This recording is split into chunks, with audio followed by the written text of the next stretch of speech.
Abraham departed. Abraham departed. You'll understand in Abraham's story why God exceedingly exalted him. And he uses him until today as a reference of faith. He also is known as the father of faith in the Bible, known as the friend of God. And why? He went so far. Meanwhile, many who have way more than Abraham had don't advance as much as he did. You understand this right now.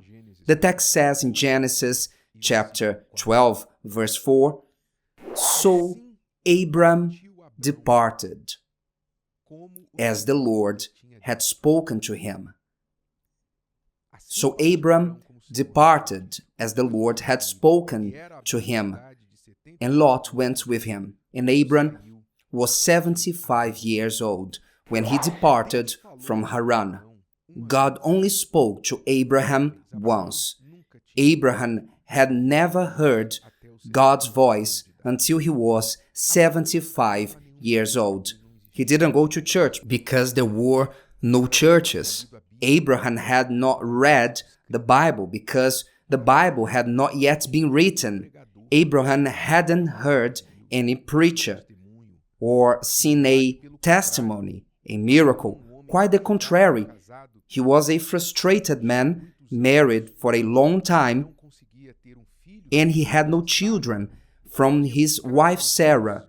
He sought for the gods of his father, Terah, who was an idolater, looking for an answer, but he didn't find it.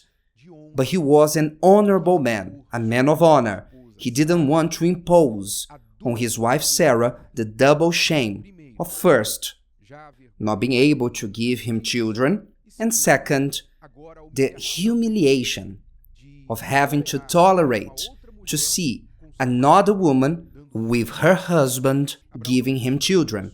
Abraham didn't want to impose this on Sarah. Then he remained without children until he was 75 years of age, when God called him. And when God called him, it was only once that he spoke to him, one single voice, one single time, one single order, which was something unthinkable back in those days, because children would not leave their parents, as God told Abraham to do. Get out of your country, from your family, and from your father's house, to a land that I will show you.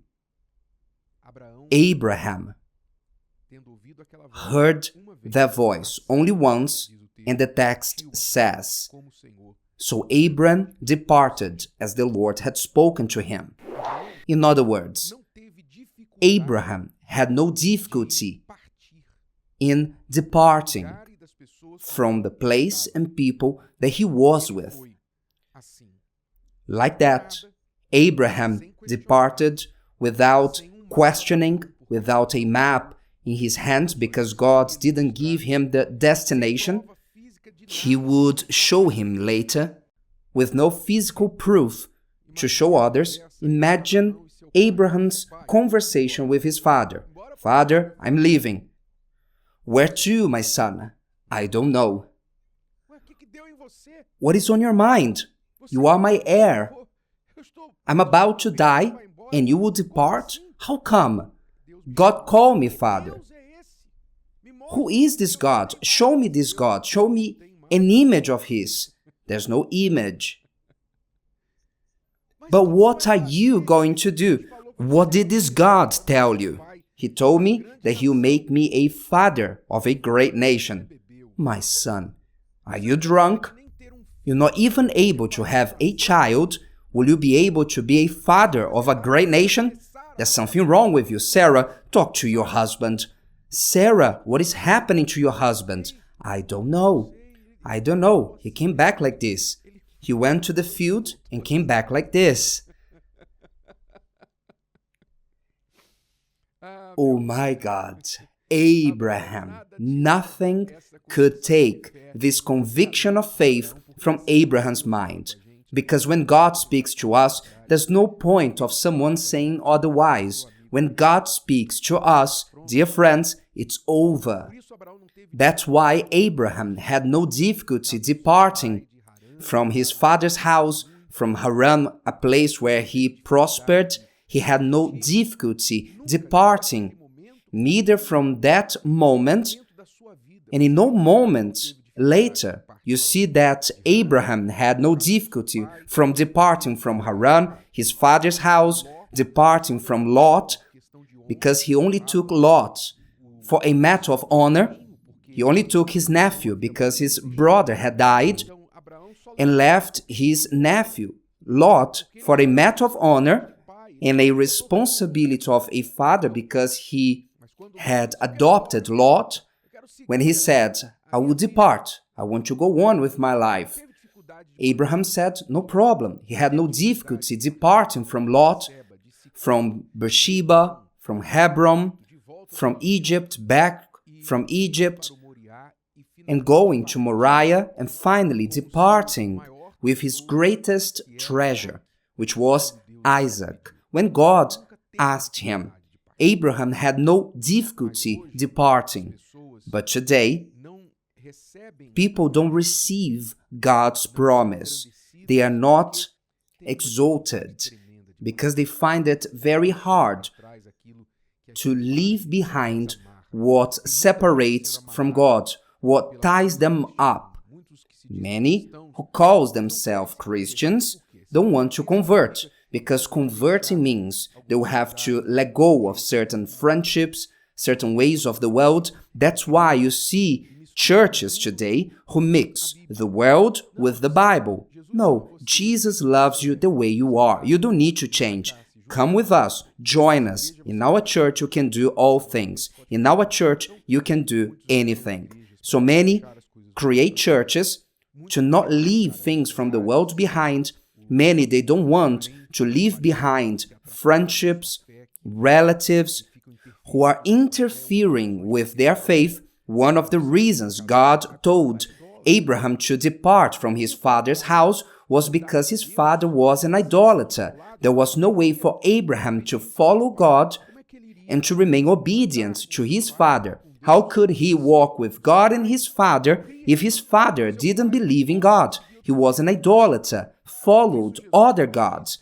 That's why Jesus also said when he came to this world, he didn't come to bring peace, but a sword, to put son against father, daughter-in-law against mother-in-law, sibling against sibling. Faith in God leads us to leave people that we love the most behind. Not leaving behind in the sense of abandoning them, but to put them under God. Him first, and they will come after. So there's no more father, mother, boyfriend, girlfriend, no one above God. That is what Abraham did, and many find it hard to do the same. So they don't want to depart from their boyfriends or girlfriends who don't want anything to do with God. They don't want to depart from old beliefs, religions, superstitions. They believe in God, but they believe in superstitious things. They believe in their star sign. They also believe in the stars. They believe in God, but they believe in things out there such as a rabbit foot around their neck or a horseshoe behind the door. They believe in images made out of plaster, wood, or metal. They go to religious celebrations that have nothing to do with God. Supposedly, they believe in God, but they don't depart. They don't leave behind the things from this world. Abraham departed. When God spoke once, Abraham left, departed. Whenever he received an order from God, he departed. And many find hard to depart from the things that tie them to their past, to their current condition. Abraham had no difficulty departing. Many don't want to depart from their own ideas, ideologies, their hearsay. They put their gurus, their favorite celebrities of this world above God. Their Bible is written by themselves.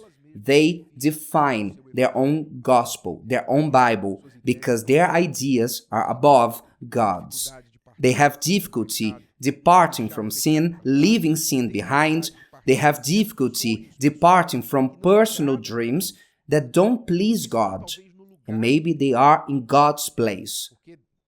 Because God told Abraham to depart from Beersheba to Moriah and put Isaac on the altar, that Abraham may not put Isaac in God's place. And Abraham, once again, here is Isaac. And many have the difficulty to depart from their Isaac and put their Isaac on the altar, because their Isaac became their God. So we understand why Abraham was the great reference of faith, God's friend, the father of faith. He never had difficulty departing. He only didn't depart from one place. There was a place that he never departed from, was the altar. Abraham never departed from the altar. He never departed from the life surrendered where it should be, on God's altar, trusting God until the end. And that's why Abraham got where he got. And that's why many don't leave their place, because they have difficulty departing. Hashtag Abraham departed. Hashtag place your name departed. Leave this faith too. If today's video helped you and you know someone that could benefit from it, share it with them. And if you haven't subscribed to the channel, you may do so now. See you later.